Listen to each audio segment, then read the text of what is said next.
திருப்பாவை பாடல் 29 ஆண்டாள் இயற்றியது. சிற்றஞ்சிறுகாலே. சிற்றஞ்சிறுகாலே வந்துன்னை சேவித்தூன் பொற்றா மறையடியே போற்றும் பொருள் கேளாய். பெற்றம் மேய்ந்துண்ணும் குலத்தில் பிறந்து நீ குற்றவேல் எங்களைக் கொள்ளாமற் போகாது.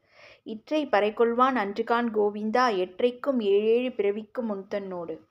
உற்றமே யாவோம் உமக்கே நாமாட் செய்வோம் மற்றை நம் காமங்கள் மாற்றேலோர் எம்பாவாய். அதாவது, கண்ணா, அதிகாலையில் உன் பொன் போன்ற தாமரை பாதங்களை வணங்க வந்திருக்கிறோம்.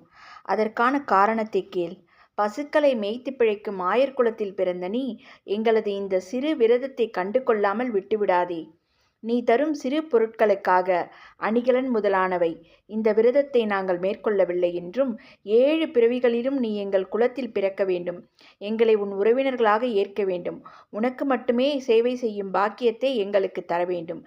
இது தவிர மற்ற விருப்பங்களையெல்லாம் நீயே அழித்துவிடு என ஆயர்குல பெண்கள் வேண்டுவதாக ஆண்டாள் கூறுகிறாள். நன்றி, வணக்கம்.